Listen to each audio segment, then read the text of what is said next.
All right, so I want to show you the auditorium I used to practice in when no one knew about it.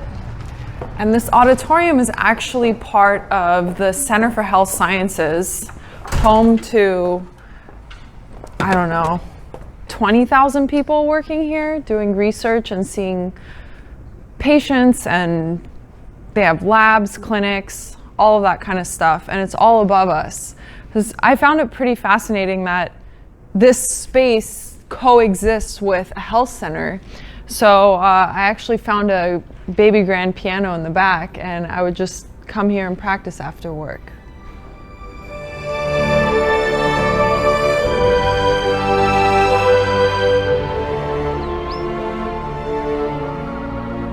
What got me into playing the piano was actually my grandpa, and he always wanted to play. And when I was 5, he said, well, you know, Dalida has to take piano lessons, because I wanted to play and I never could. And you know, he grew up, he had like 6 or 7 brothers and sisters, and he had to work from age 9. When he came here, and you know, I was born, it's perfect opportunity for Dalida to learn piano. So he signed me up for lessons 4 or 5 years. That's when there was a switch, and I just found music like an oasis and a relief, and that place I could go to express my feelings however I wanted without anyone telling me, oh, you shouldn't feel that way, or oh, why are you sad? You should be happy. And that's really what propelled my interest and my obsession with playing the piano.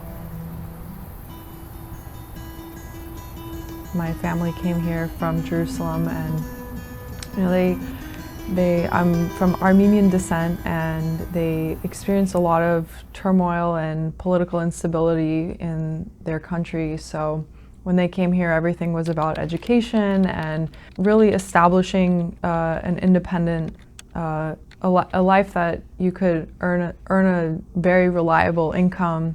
I witnessed my grandparents, you know, starting their own businesses, and I was always around innovation and creating something new. And they always seemed to find their way. So that really inspired me to always seek solutions and create something new. Playing an instrument was very important.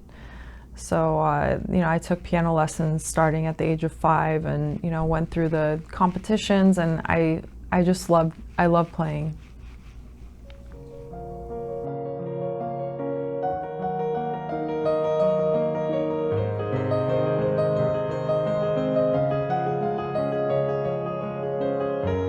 I found time to practice. Usually it was after work or in between work. You know, I discovered this piano in this auditorium, and I badgered administrators. I said, I want the key. I really want to be able to practice. I have nowhere to practice, because the music department threw me out of their practice room several times. So a janitor every day I had to meet him. He had to lock, unlock, lock the piano, and it was like this coordination effort every day. But late at night, you know, in between lunch breaks, anytime I could just find to practice. Well, I met Dalida at a friend's party. Dalida told me she was a musician. I think we started talking about music, and then she said that she had this idea of, you know, trying to help people through music, which is, so the whole thing sort of started by serendipity. It's just that I've always been interested in music. My father was a musician. I tried to become a musician. I wasn't very good at it. Dalida was a musician. She also has a degree in business, so she was interested in trying to put everything together. And so that was how it all started.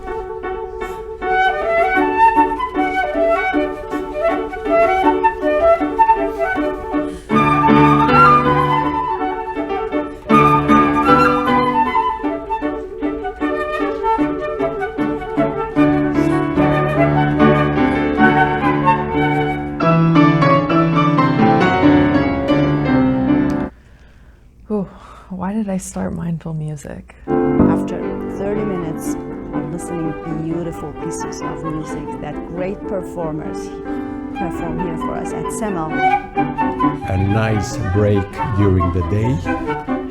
I'm one of the nurses, and I heard about this mindful music. can really focus in a very different way. It's mindful, it's meaningful, and I really love it. Maybe I'll answer the achieve question first. Okay. It's rolling? It's rolling. Yeah. What I want to achieve with mindful music is to make concerts a regular part of hospitals, of all hospitals. You know, a lot of times we forget how much that takes on the provider and the team taking care of a patient that gets better or doesn't. You know, music needs to be accessible in a place that is so vulnerable, both for providers and for patients. You know, that takes a certain equanimity. If you get stressed out by it, then you're in bad shape, because not only do you not do yourself any good, you don't do your patients any good. Music, we know, has an interesting effect upon the way people behave. It can calm you down in a way that, for reasons that we only just beginning to understand, that sequence of sounds changes the way in which they feel subjectively. You can detect brain changes in relation to music. In the last few decades, neuroscientists have made enormous breakthroughs in understanding how our brains work by monitoring them in real time. When researchers got the participants to listen to music, they saw fireworks.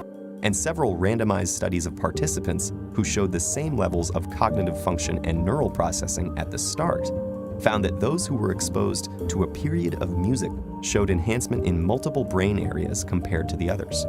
This recent research about the mental benefits of the music has advanced our understanding of mental function. The research is still fairly new, but neuroscientists have a pretty good idea. People who were exposed to music sometimes felt a lot better. So in that sense, that's a very therapeutic thing that engages the mind. It ties into those old ancient survival mechanisms that the brain oversees. The big vision and dream is, you know, having the concert series attached to a music distribution, taking what we've done at UCLA and taking this structure and just transplanting it to all the hospitals in California, around the world, to make this possible. Because there's like music in Starbucks, but there isn't music in hospitals. My name is Francisco Durazo. I'm Dr. Nilo. I'm Dr. Romero. I'm Mohammed Kamgar. I'm Debbie Dock.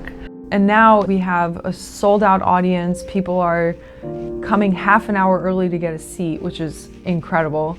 You know, I see, you know, surgeons with their little caps running across the street. I see researchers with their lab coats and goggles, and the feedback I've gotten verbally is, oh, we want more of this. When we have them, this is like my time away and I could be transported somewhere else. One of my favorites is I feel like I could be a better provider to my patients and share this knowledge with them. It's really a nice break during the day. It's really easy to come up with ideas, but it's very difficult to take an idea and translate it into something that works, that people like, and that can keep going. It helps me to be calm. I think integration of medicine and music is highly valuable. This auditorium is directly across the street from a world-class medical enterprise, UCLA Health, Ronald Reagan Medical Center. So I thought, why don't we bridge the gap here? As well. And I'm very pleased that I came from the BC clinic this morning changing my state. I thought, why can't music be a solution? So that's actually why and how it all started. But mostly you just relax and forget that you're in the room. Because there is a special group of musicians who want to heal and who want to connect with people. Mindful music program has been very successful. It used to be there were only a handful of people in the auditorium when we started the program. Now I think it's usually full, and it's only for half an hour and it's on a lunch hour, but people come because they feel that this is a way of relaxing and it's very helpful to them. There's the Healthy Campus Initiative at UCLA, and Dr. Wendelin Slusser, who leads it, you know, encouraged me to apply for a seed grant to get the program started. having that chance to experience culture in a place where you'd never expect it to. That's what music overall means to me.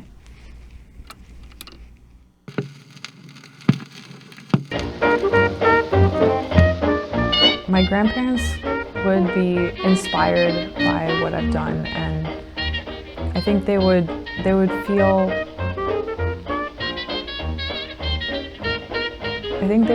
touched because I've taken the passion they have for culture and for music and for all of that, and I've slowly found a way to integrate it into the modern world and how the modern world works.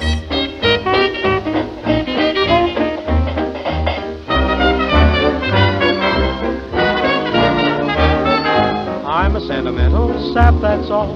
What's the use of trying not to fall? I have no will. Oh, you made your kill, 'cause you took advantage of me. I'm just like an apple on a bough, and you're gonna shake me down somehow. So what's the use? You cooked my goose, 'cause you took advantage of me. I'm so hot and bothered that I don't know my elbow from my ear. Suffer something awful each time you go, much worse when you're near.